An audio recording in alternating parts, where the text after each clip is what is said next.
Good morning. Happy Sunday to everybody. On today's episode of Adventures with Agnus, we're going to do the oil change. Thanks to the great guys up there at Eco Diesel Dynamics. We have the, hang on, let me walk over to my messy everything, make sure I don't get this wrong. K&P Engineering stainless steel micron oil filter, part S53 for the 7.3. There it is. That bad boy is going to take the place of the Motorcraft filter that you see up there. Comes with its own socket. Got hopefully my right wrenches and a brand new drain plug with gasket, because I do have a little bit of a leak at my drain plug gasket. But yesterday we got steering column pulled apart, key and buzzer fixed. Now it only chimes when the key is actually in instead of all the time. Tail lights, we pulled them apart. Turns out the sockets are just really bad shape and the light bulbs were old and corroded. So now they mostly work. Anyways, so the wiring's good. Turn signal switch is good. Everything is giving us lights to the back of the van. This is from the GoPro mount I was trying to wear because I was going to video things, but I hit my head on stuff a lot and I don't want to break the camera.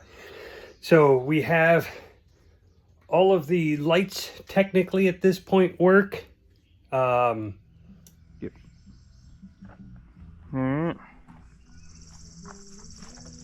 Moment of truth. Ready to get dirty?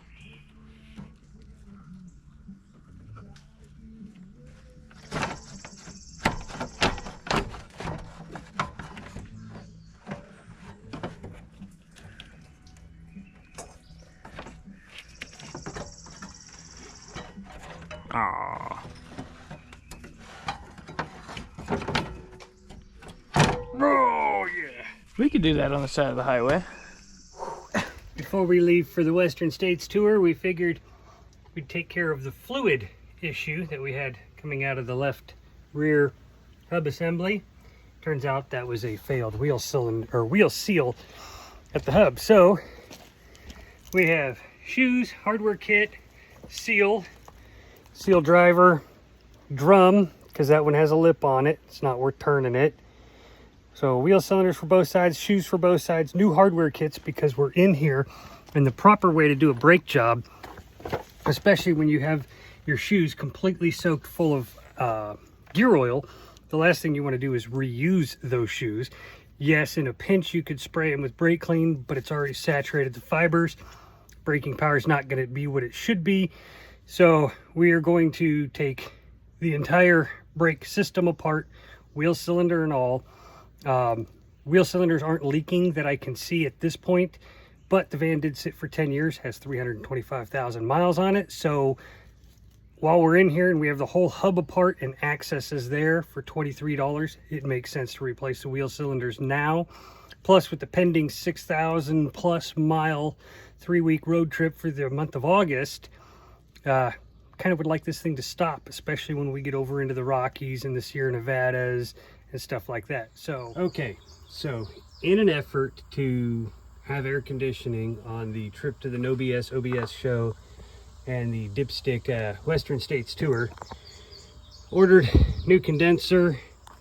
There's the old one, accumulators down behind it. You can see the hoses. Got new parts going in to replace the front air conditioning. The compressor that was there, front seal blew out after fixing all the other leaks.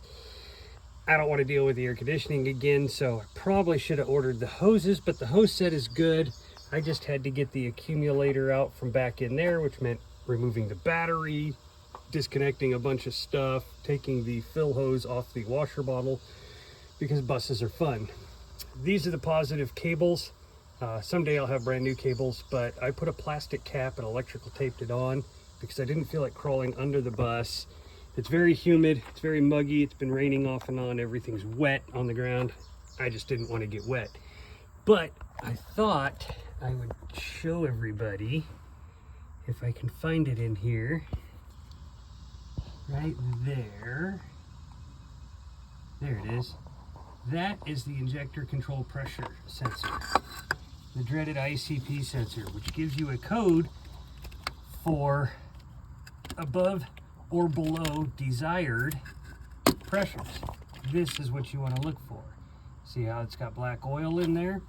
That means that the sensor itself has failed internally, which is not going to give you a proper reading. So I'll be ordering an ICP, waiting for that to arrive, installing it before putting the compressor back on, evacuating the system, and recharging and testing. When the ICP sensor comes in, I can swap it out. Once it's swapped out, I can install the air compressor back on top of this, or air conditioning compressor back on top of its mount, hook everything back up and button it up. Hey, welcome to Adventures with Agnus. It's about 2:30, 95 degrees outside, and that escalated quickly. Yep, getting ready for the Western States tour. Supposed to leave here in about a week. Ended up getting the AC fixed up there. That worked out great. Found a fuel leak coming out of the body of the pump in the middle of the valley.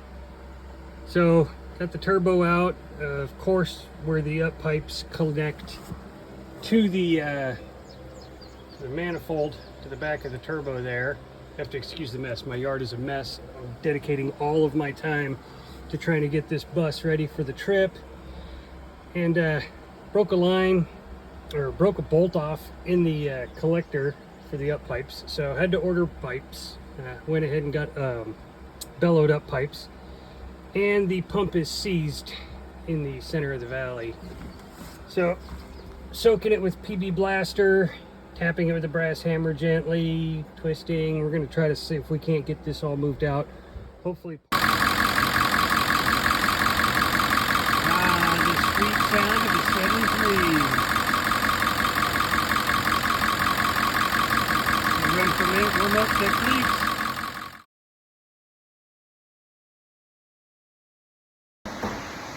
Adventures with Agnus, day 19, 20, I don't know. Anyways, we stopped off here in Jasper, Texas, visit the guys at CP Attic, great guys, to hopefully try to even out some of the issues we've been having with Agnus. I doubt you're going to be able to see up in there, but we got rid of the 27-year-old shocks, 331,000 miles on them, put some Bilsteins on, picked up from CP Attic. If you need shocks for your truck, Bilsteins are the way to go. We just happened to be lucky they had in stock ones that would work for us. On a van, that's rare. They usually have them for trucks. If you need shocks for your truck, give them a holler. Great stuff. Anyways, we were also fortunate they had enough room inside of their warehouse full of truck parts that we could fit Agnus, so we didn't have to work out in the Texas heat and sun, just the heat. So yeah, that's the update on it. We're going to do some more videos today, so we'll have more content to upload later. And we'll get all that stuff out to you. And then we are off to Strokers in the morning. We'll be up in Monticello, Arkansas. So keep your eyes open for that. Yeah. There it is. There's a magnet. It's got some stuff on it. It's got the magnet there to catch everything. Still pretty hot. Looks pretty good, Mitch. 330,000. There's a little bit in there, here and there, but I don't see anything. That's not bad. A little bit down 60, in there. 6,500 miles. It's hot, I can't hold it. Yeah, 6,500 miles. Wash and reuse. You know, the best part of that is when you're on the internet nowadays watching all these pages, and everybody's complaining about the price of the oil filters going up, and how they're not $10 anymore, they're $40. How do you save money? Well, you save money, you save landfill, you buy once, cry once. You get this, you clean it, you put it back. Yeah, and then if you own a shop, you don't have a greasy oil filter in your scrap pile back there that you're worried about getting in trouble for. Right. And I mean, there ain't much in there but oil and a little bit on the magnet for 300,000. Pretty good. Ran 6,500 miles on it. I think she's good. Clean it out, rinse it out, put it back, run another 6,000. Good to me.